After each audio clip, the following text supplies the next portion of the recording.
Hello, leader. Thank you for tuning in to episode 86 of the Fierce Factor podcast. It's Kaylee Lindholm here, your host and founder of KLC Consulting and the Pop Aesthetic Leadership Academy, where we are on a mission to help 100 inspiring and intentional women cross the next $1 million milestone in their business this year.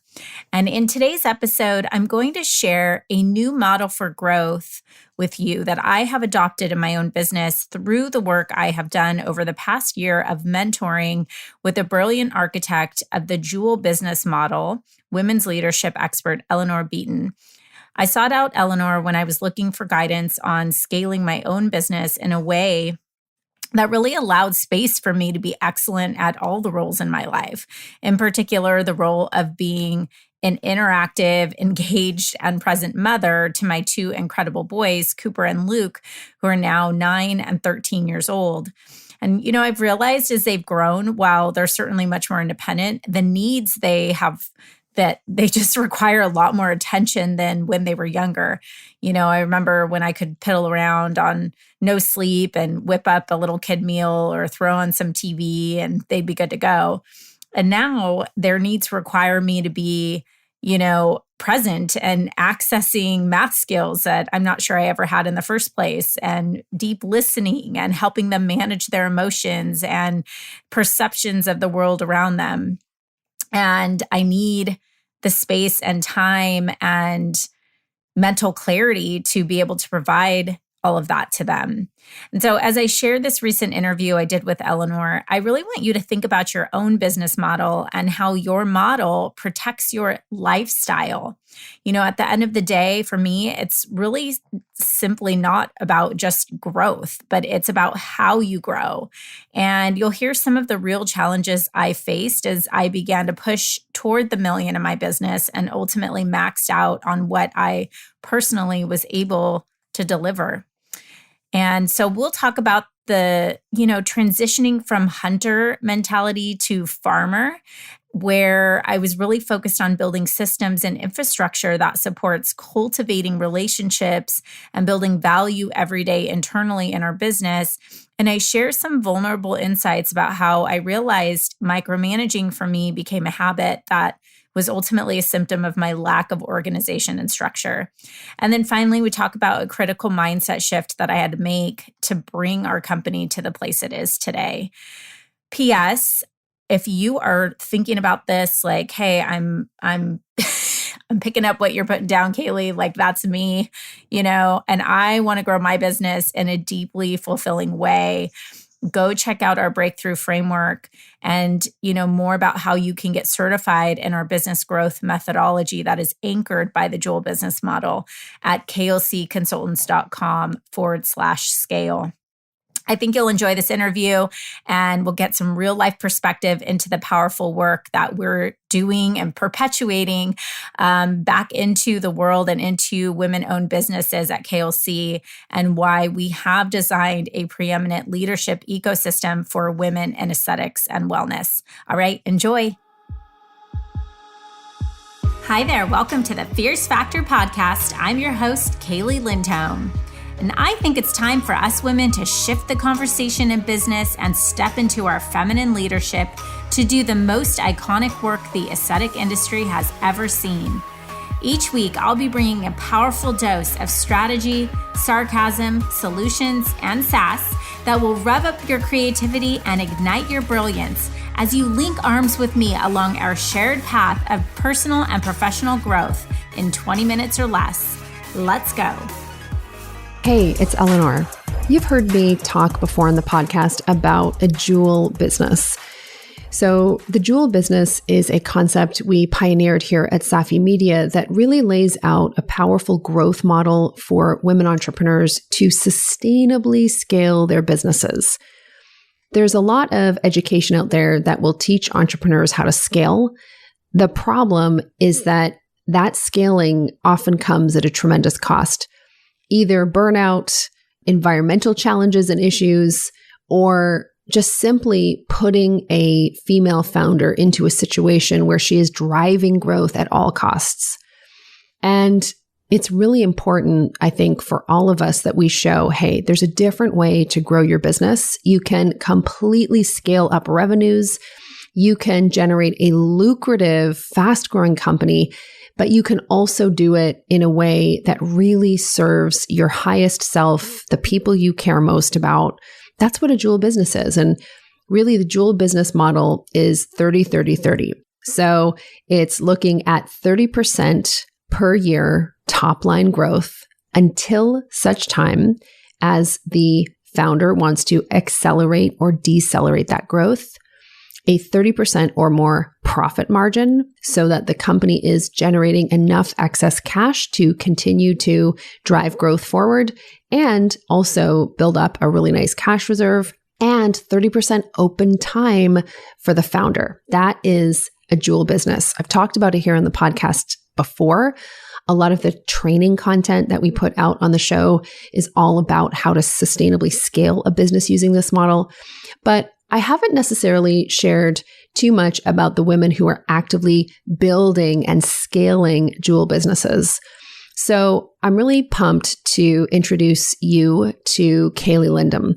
So Kaylee Lindholm is the founder of KLC Consulting, and she's a big deal in the world of medical aesthetics. So she's a leading keynote speaker, business coach, leadership coach for founders in the medical aesthetics field.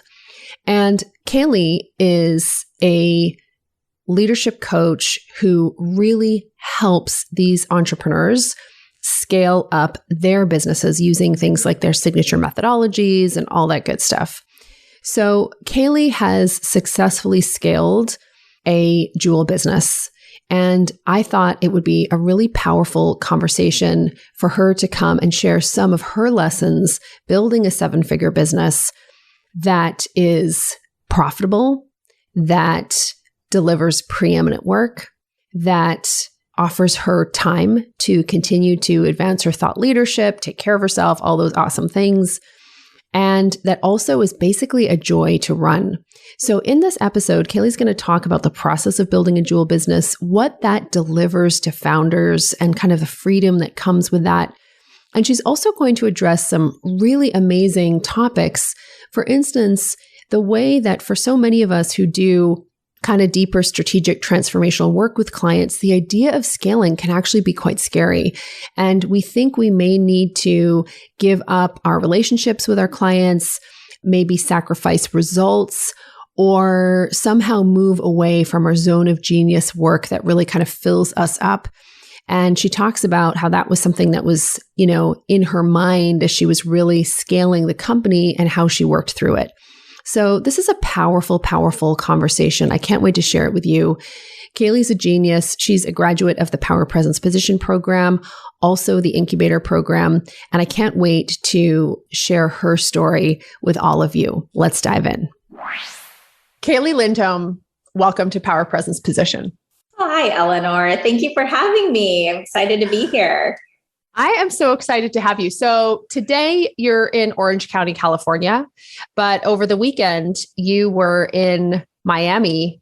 What's it like to be, of course, you are a well-known keynote speaker in your industry, medical aesthetics. What was it like to be speaking live again?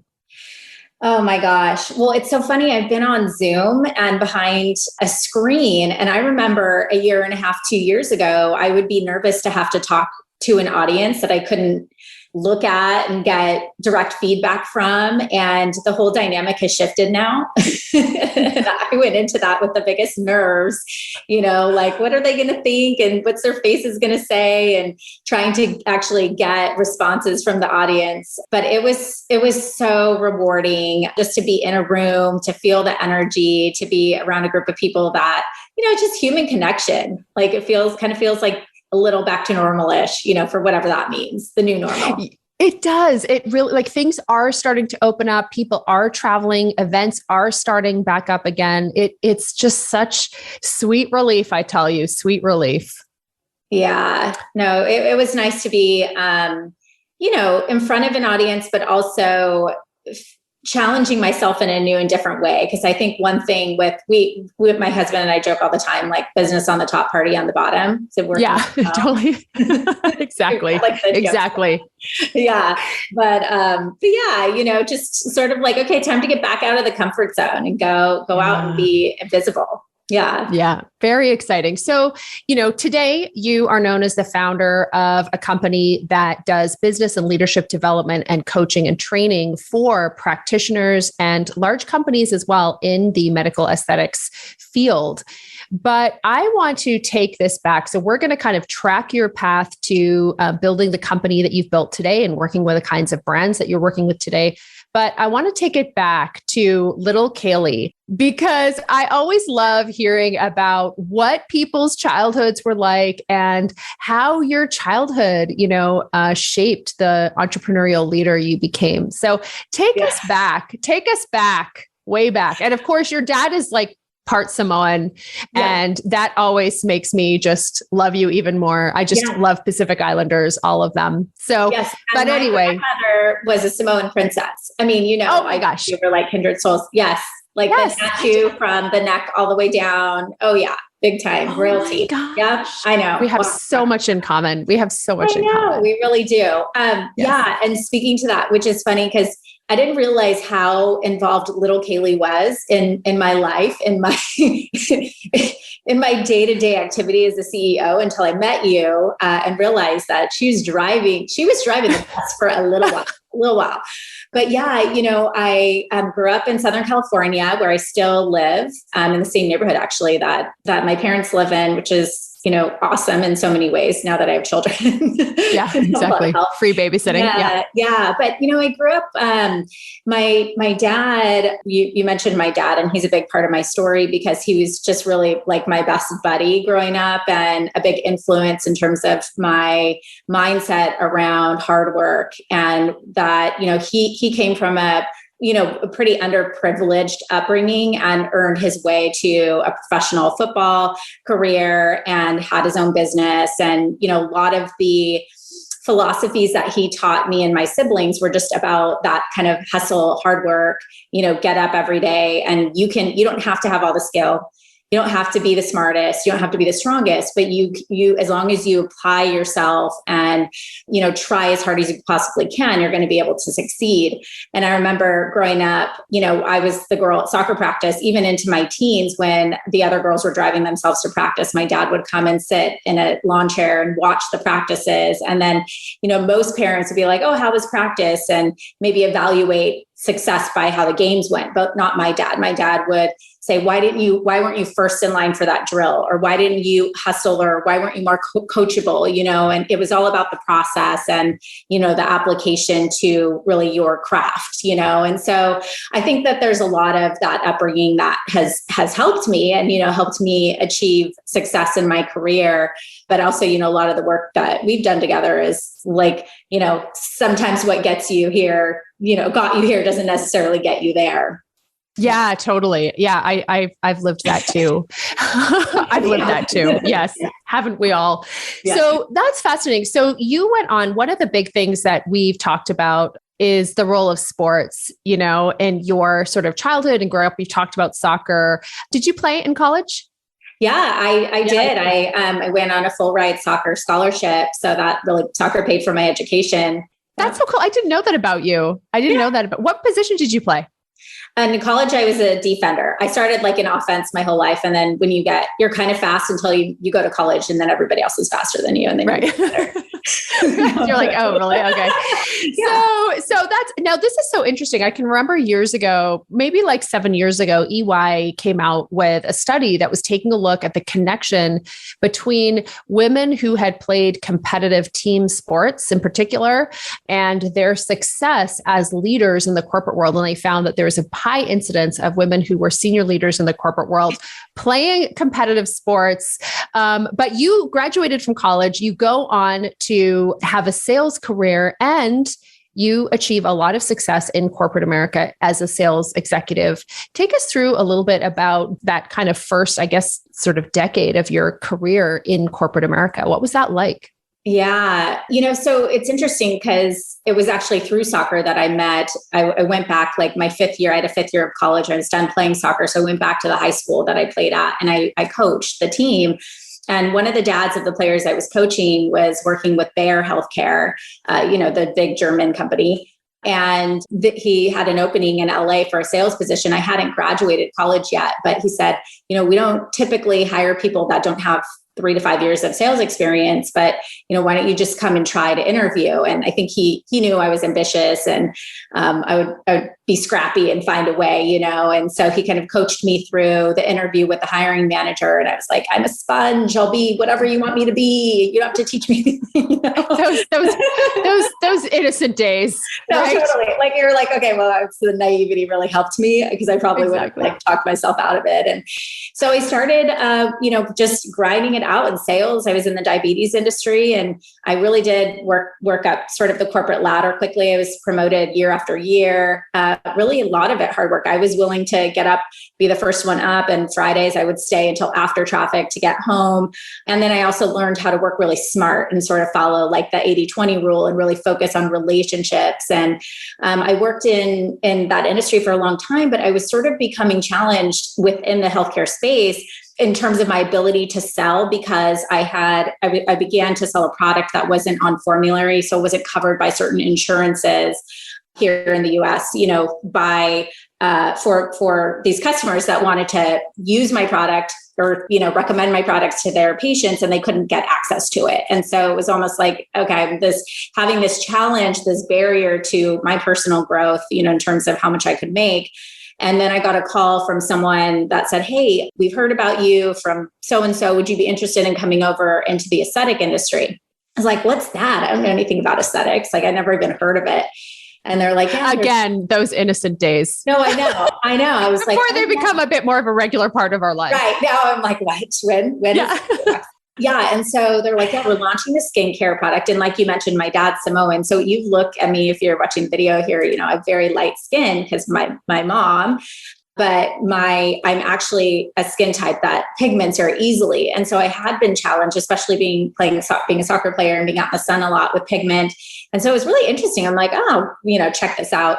But the biggest draw was that it was all cash. It was all like, you go and sell and you get paid. And like, that was it. There's no insurance. There's nothing that gets in the way. And your customers are happy because they're all getting cash. It's just like they're running businesses, right? And so that's when I went over and I sold skincare. And then, of course, being the ambitious little bee I saw these like laser sales reps making a ton of money selling capital. And so I worked my way over there and made my way into sales management. And so for, about a 6-year period in the aesthetic industry, I went from, sales rep to a sales director of one of the world's largest aesthetic medical device companies.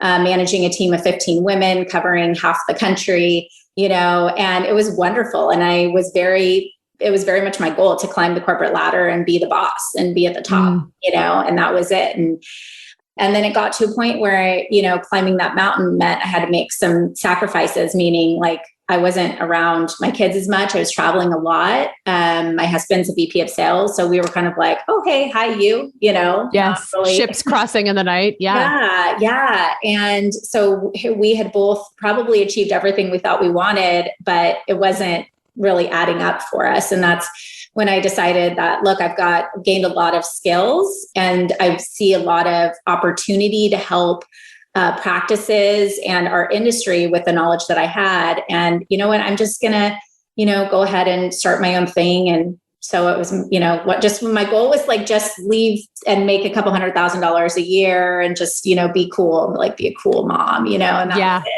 Yeah, I know. I can't wait to learn more about how short-lived that initial goal was. But I know it didn't last long. But here's the question though, because when you think about that experience rising through corporate ranks, especially in sales, which I think is, having a sales background is so useful, for an entrepreneur. What was it about when you think about your corporate experience and everything that you learned there? What would you say was like the 1 or 2 things that have helped you most as an entrepreneur?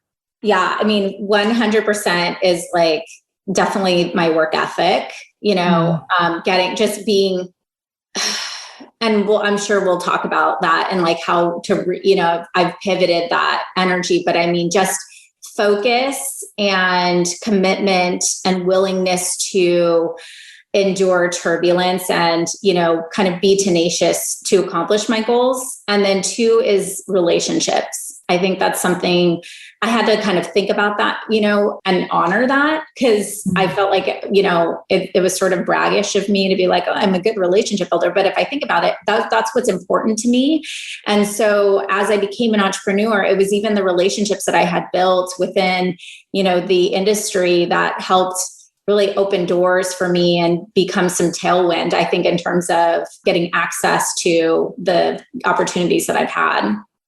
And it's so interesting because I think when we think about entrepreneurship, especially service-based entrepreneurship and scaling service-based businesses, a lot of times there can be this emphasis on sort of online marketing strategies.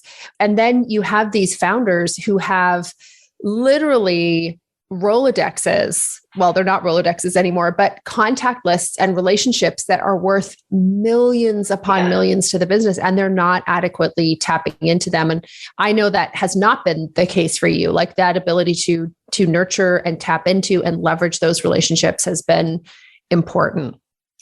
Yeah, it's interesting because I think that, I definitely fell into that a little bit because a lot of the, before I found you, I would say even, but like a lot of the entrepreneur education that's online is about how to build an online business and not for somebody that's like, hey, developing a really strong partnership or referral partnership or just authentic relationship with someone. You feel like you have to walk into a room and like, how to network in this room, and you're like, it's like on show, like, check me out, like chin up, right hand over here, and it's like, oh, you can just like be yourself. Yes. And develop those relationships. Yeah. So I think that, I'm definitely I wouldn't say that I'm like immune to that, but I, coming from that where I could see that tapping into, and even reps and managers that I worked with in corporate who've like climbed the ladder now and have more decision-making power, I would say, I've just kept those relationships tight. I just really think it's about the long game. It's not about like what you're going to get from somebody right now or what can you extract this minute, but even I'm willing to like give, and then, come in and say, hey, not just make it so much about what I can get, in the moment. 100%. There's something about that is so short term. And I don't think it builds legitimate growth opportunities, in business at all. Okay. So you come to this point where you say, you know what, I'm making this decision that I want to have more agency over my life, my schedule, my time. I'm going to start my own business. And so you did. And the reality is that you were able to make it a success quite quickly. So tell us, I'd love for you to kind of walk us through that first phase. And when you look at just that sort of the like phase 1 of your business, tell us a little bit about how that came about and some of the key things that worked for you that you put into place that really helped you create that first level of success. Yeah.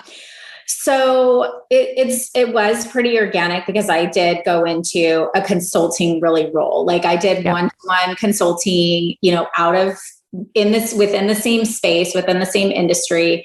So I had left sort of the corporate company that I was working for. I had built out a newer model of business. So just to kind of put it in perspective, I was originally selling lasers. So then I would sell, a piece of capital equipment to the doctor, and then we'll just make one up, like laser hair removal, right? And then they would use that to remove hair on their patient. Well, this whole new model came out really like Full Sculpting has, and there's a couple other companies that came out with this idea that the physician would buy the device and then there would be consumables. And so, this became a very attractive model for these companies that they were going to be making this. There's this annuity revenue model. And then they would put these practice development managers in place that would help these practices market and drive utilization of the procedure. So it's sort of this win-win, and I had been a part of launching this new model for a company. And so that was very attractive.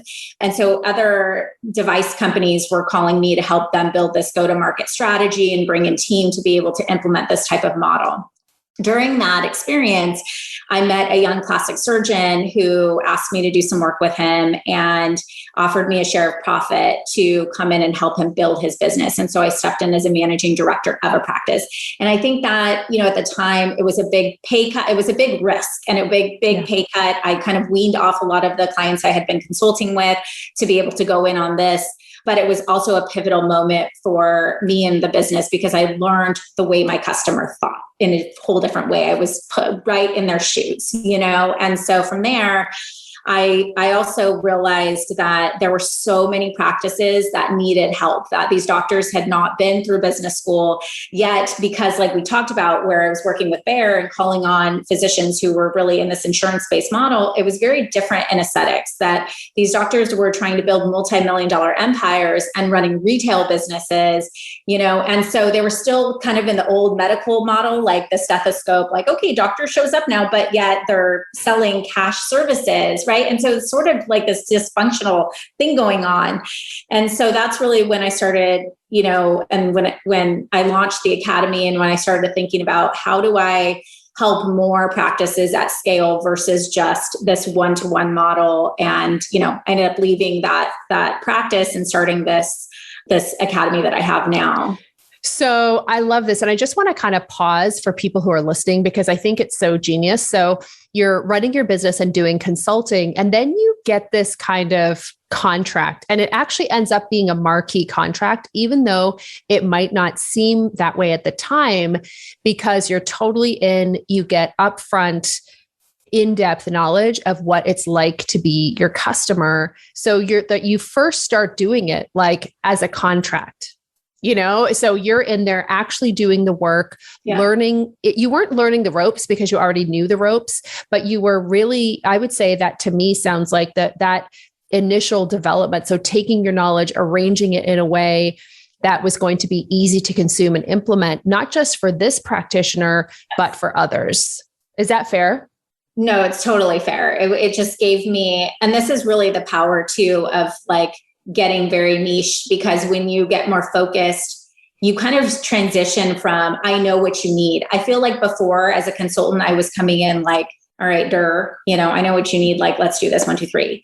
Whereas on the flip side, going through that experience and launching this, sort of this group model and having to get a little more focused, I now it's about listening. Now it's about what is it that you need? And then I create that instead of creating the actual, business that I think you need. I don't know if that makes sense. Yeah. Abstract. But you can become so much more, dive so much deeper in terms of listening and then developing, in this case, it's milestones and it's a framework for growth versus an actual, here's the 1, 2, 3, 4, 5, 6 steps, Yeah. Which often, and that model, which is a lot of the consulting model. And guys, we're not saying the consulting model is a bad model. We're just saying that it gets really tiring really fast. Yeah. And I mean, that's the point of, my goal with working, when I found you was that I was, I started my business, like you said, like I want more autonomy. I want more flexibility. I want freedom. I don't want to work as much, but then you become not just, one piece of a business, you become the whole business. And so you don't realize that the only way for you to make more money is to just turn up the volume and work more until you learn how to scale, and that's the bottom line. Yeah. And it's very stressful. Like I look back on pictures from, the phase when I was there. And I think I was in that phase for like, I'm going to say 2 years. Yeah. Wow. Like, whoa. Even though I know I'm like, these pictures are totally Photoshopped. They're professional pictures. They've been Photoshopped and I still look exhausted. Like that's bad. Yeah, but you look at him and you can see a different you know what you were feeling inside, regardless of the way you looked, because I mean, when I left corporate, my hair was falling out. I had an ulcer. I was like working my butt off, and people are like, really? But you're like, no, I hit it very well. Yeah, exactly. Exactly. Yeah. Totally. So, okay. So you create this incredible process, that you roll out first with a client, then you say, look, there's huge potential here. So you create the academy. Mm-hmm. And so the academy, tell us a little bit about how you kind of launched the academy, because that's like a flagship product. It's one of there's no other real offering like it in terms of working with, leaders in the medical aesthetics industry. But I'd love for you to tell us a little bit about it and how you like that path from going from, okay, we're going to take this, so first I'm consulting, right? Then I'm creating this process and, still doing it one-on-one. Now I'm going to turn it into a program and curriculum that can serve multiple people at once. So take us through that process. Right. Okay. So I actually launched it before I had it built. So yay, smart. We love that. Yeah. So, but I knew intellectually that at this point I wanted to find a way to take this framework that I had built to a mass, audience, at scale. And so I actually went into, here's in general what I think, what this process would look like a very rough. Mm-hmm.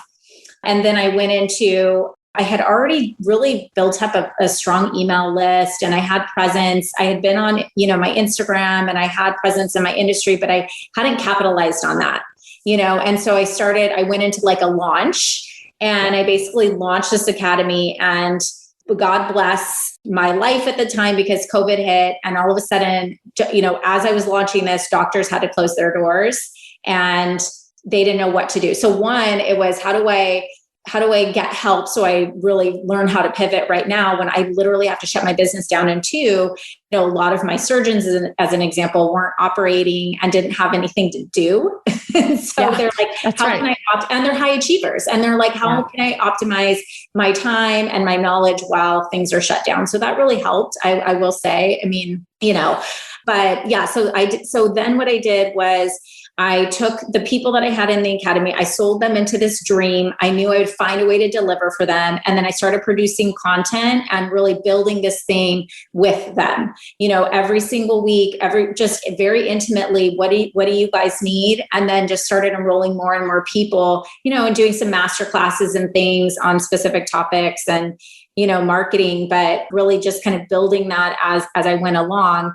And then I really started to burn out, because it was like, doing so much work again and again and again. And that's where I really was like, I need to figure out how to get a little bit more focused. So I'm not creating so much material to serve everybody. Even though I was in the industry, I didn't realize until I went through this, there's niche pain points that I need to figure out, Totally. Yeah. People think that a lot of times that having a niche is just about kind of focusing. It's going to be business and leadership and sales, coaching and development and training for the medical aesthetics industry.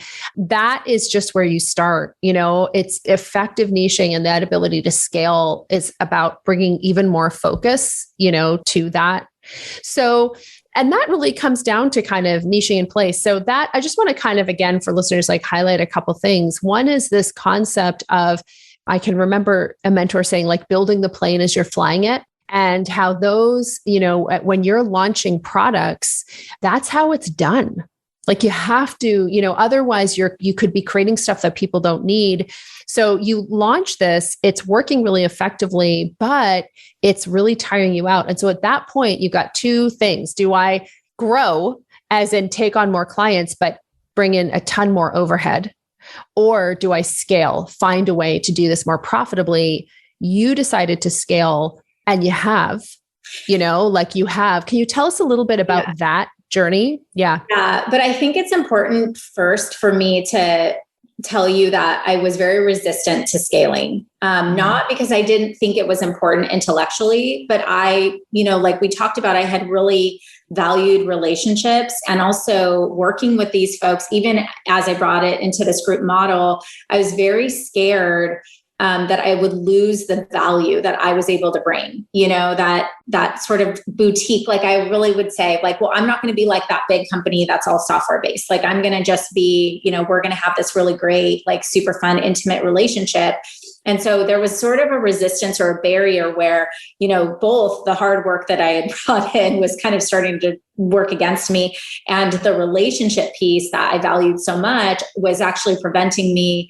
In my mind, it was sort of this barrier to my openness to scaling. And I think I didn't really understand that there was a way for me to scale and protect all of those things, I 100% get that. And I think a lot of people, that's such an amazing point, because I think a lot of people struggle with that. Like for me, I felt I experienced something similar. And for me, it was really like I was very scared to let go of seeing the client at every stage of the process. Yeah. And, it was a mix of things. Partly it's like not quite having the systems in place, not quite having the trainers in place, and not quite having the team in place. But it was also, that was like, all that stuff was like 40%, but 60% was, I think, when you're getting a business off the ground, you are doing some grinding and it's hard, and every customer counts, and you will pull out the stops. And that part of you, it does take a while to graduate beyond that person. Yeah. Well, I remember us having a coaching call and you were saying to me, really, I think where we really need to focus on working is getting you into the sufficiency mindset. And I was like, no, I'm pretty sufficient. Like, I was like, no, we're good. She never listens, guys. She never listens. My God, I'm sufficient, check. Yeah. And so like, it's been this whole exploration of what that meant by living that, by like, okay, it's not about it, because it really, you're right. Like we put ourselves in it's like, be honest, you're micromanaging, like, okay, be real. You're doing everything. You're saying you're not, you're hiring people, but you are managing every little aspect. And yes, it's because you don't want to take your level of customer service and experience and all of that from an A to an A- or B or whatever. But what we do to ourselves, and this is sort of, what's been so powerful for me to learn and live through, and it's made me a better coach, quite frankly, but is that it's actually slowing down and it's preparing getting clarity and really preparing the processes and the infrastructure so that everybody, the other people that you hire and the systems that you put in place to scale are up to that level of of what you expect, and that takes like being in this, okay, I'm okay. It's going to come. We're going to be all right. I can take a minute and slow down and really think and process and plan first before I just go all out, Yeah, that's such a good point, because I think the thing that gets us to start up very often is this sort of hunter mentality. And I'm sorry, you have to have it. Like I see entrepreneurs struggle so hard who can't turn on their inner hunter when the company is in startup, because you have to create the product and sell it. And until you can do that, really nothing matters.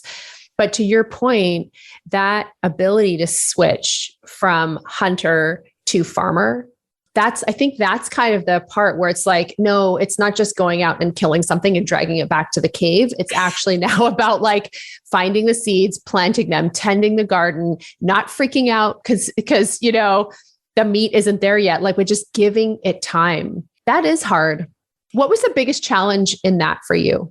I think it's like a DNA thing. Like it's just, I have had such success by being so much in control over again, like the work ethic. And I think coming from that athlete mentality and seeing how, and again, in sales, like I was, it was success. There was one road and it was to sell more, and that was it. And so it's like having to rewire the mindset that It's about building the team. It's about building the ecosystem, and it's about focus, and it's slow and steady, not, it's been counterintuitive, and seeing how just getting really focused on who do I want to work with, specifically what are their pain points, and going deeper in my messaging and being able to better articulate and convey that message to that audience has given me the ability to just be way more impactful or more powerful in the approach that I have with the people that I want to work with.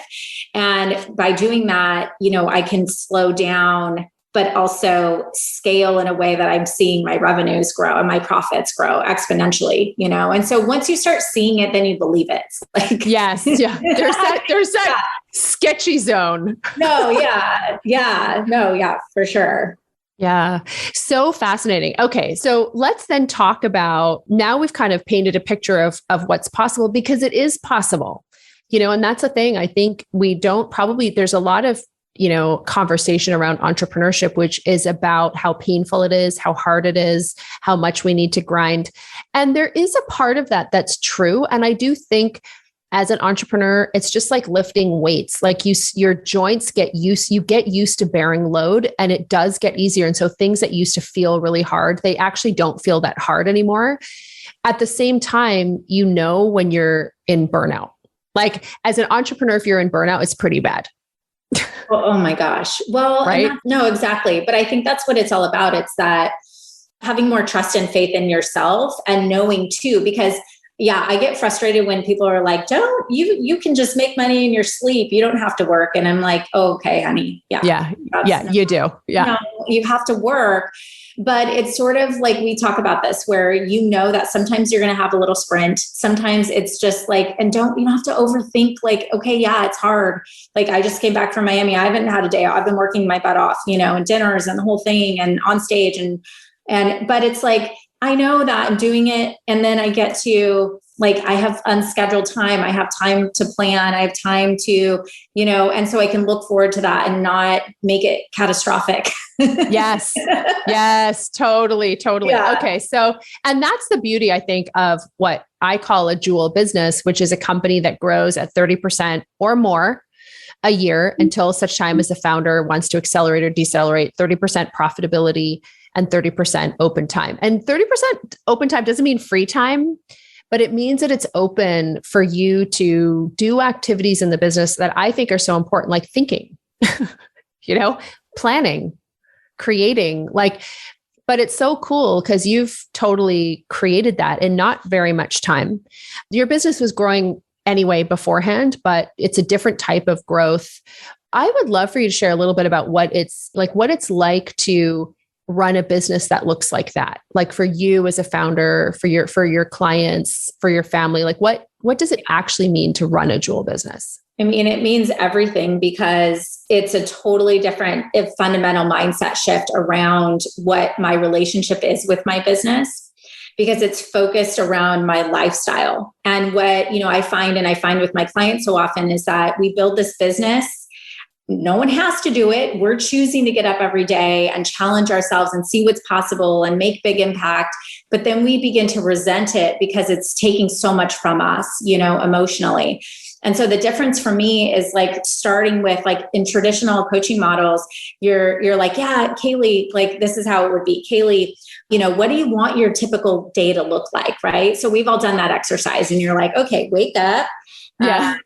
Coffee, yoga, lunch with my girlfriend. Yeah. And it's none of it includes work. It's maybe one call. Ever. You're oh yeah, great. That's awesome. Focus on that. And then you get on the next call and the coach is like, so what's your numbers? And you're like, wait, but what? Right? I thought I was supposed to be having lunch. Adding up. But, that's the difference for me. Having really focused on developing a jewel business is I can say, for example, these are the kind of clients I want to work with. This is what fuels me. I want to go have a martini lunch every once in a while with my girlfriend. I want to work in my kids' classroom. I want to do these things. And so then it's reverse engineering the business plan to fit into that. And so it's a completely different shift around the way that you operate. And I will say, like, for me, a lot of my unscheduled time is actually not working, because that's when I become really stimulated creatively. I get inspired, and I'm a big, we as entrepreneurs have to create, we're creators, and we have to have the energy to create content, produce a podcast and all of the things, right? Manage the team. And when you're running on such a tight schedule, it's like you don't have the space or the patience to really deal with the things that are going to come at you anyway. So if like an employee is not really doing exactly the way you want them to do, you're going to freak out instead of looking at yourself and taking more accountability. Did I really give that employee the tools that they need to, execute their job appropriately? So it's just really everything. I mean, and I've seen my profits grow. I mean, ridiculous. Like my mind blown about what we've been able to do, and really by focusing on a different way, a different kind of model of growth. Yeah, I love that. And I think it's one, to me, the key is too, like when you scale and it feels better, you're more likely to want to keep doing it. Like that to me is what sustainable growth actually is, because I've totally had experiences where I've grown, but it was uncomfortable. It put me not good discomfort either, like pain and burnout. And then you just don't want to grow. You're just like, why would I want more of this? There's got to be another way. No, exactly. It's growing in a way that feels like you feel very aligned with, because you've always said, like, you're not going to scale something you don't really truly want to scale. I found that. And, as I've hired team and the business just sort of grows, if you set up the infrastructure, the business will grow organically, right? Like you use the example of our kids grow, or you plant a seed and it's going to grow. You just need to stop trying to turn it up all the time.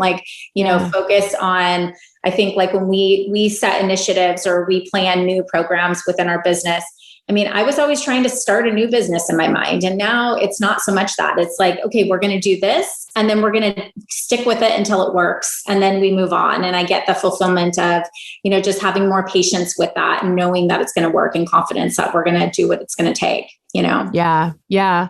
And it's so interesting. So let's talk about, I wanted to kind of share a couple of practical things about what that looks like. So we're sort of painting the picture of, what it's like and the impact of growing this way. But when you think about bringing focus, so I can tell our listeners are like, okay, how do you bring focus? What were sort of two things that you did in the business that you had to bring even greater focus? Like, what does that look like practically? Yeah. So like I said, I thought I was niched already, and we've talked about niching in place. And even you'll start to see, if you look at my presence now and through my marketing, this is stuff we were working on 9 months ago. And so it's sort of been this really subtle kind of pivot. When I started in the consulting side, I worked with a ton of male plastic surgeons, and they were the ones who would just really be willing to pay for my services. And I was telling myself, women just they aren't as comfortable spending money on themselves, or they don't, I was telling myself that they weren't going to be as likely to want to work with me. And then I started thinking, well, that's a problem. If that's actually true, that's the problem that needs to be addressed. Why don't they feel confident enough to invest in themselves and believe that they're capable of making, good on that investment and getting the return on that investment? And I started at the same time seeing how through my own growth and, the whole model of really adapting to this whole dual business idea, how my life had changed as a mom and as a wife and a friend and, daughter and all of the things.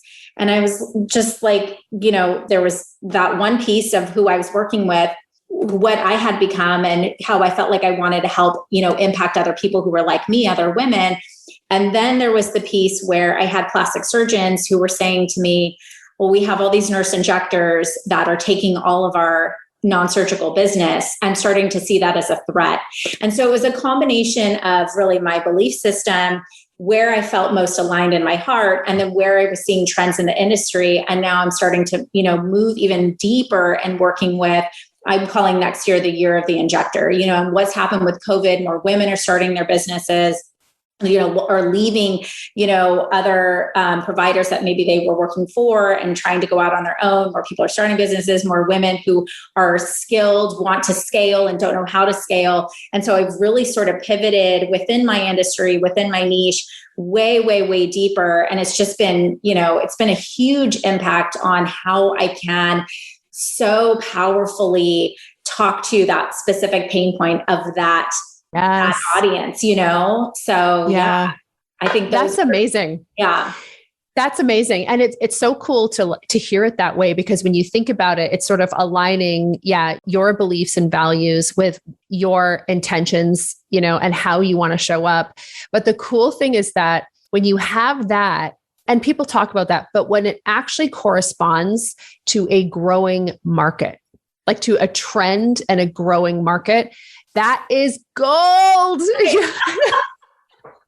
Well, and what's amazing is like, I am finding myself where I had this like philosophy and this idea, and I was so afraid to say it. And I'm like, why do I feel so much resistance? And now I'm living in it. And it's like, I get to be the leader of that. I get to really shine as a thought leader, and I get to be someone that other people get to look toward as a guide, and I can confidently help other women, get to that place where they can express their own disruptive philosophies, And so, I see the industry. I'm like, that's fine. All y'all keep talking about the same old stuff, but that's right. We're on this track right now. We'll be over here taking your business. Over here. Yeah. I love it. So exciting.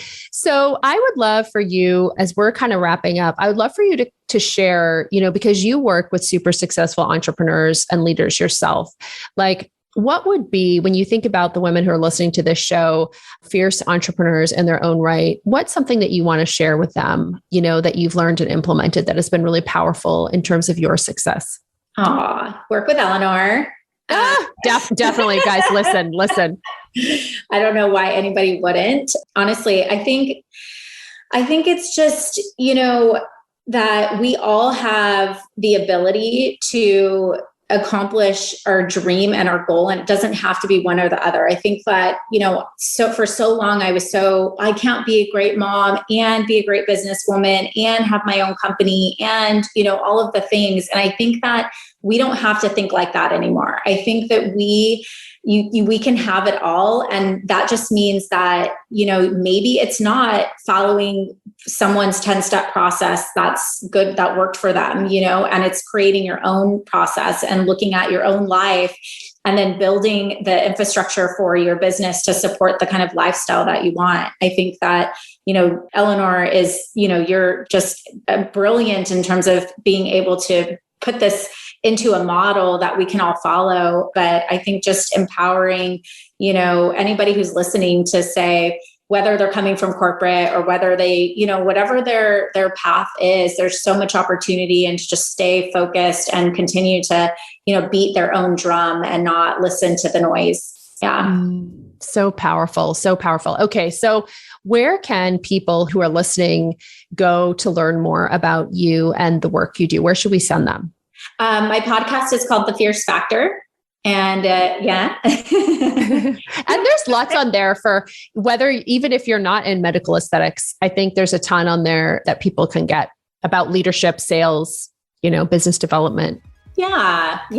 Thanks, Eleanor. For my Instagram, Kaylee, my name, Kaylee.Lindholm.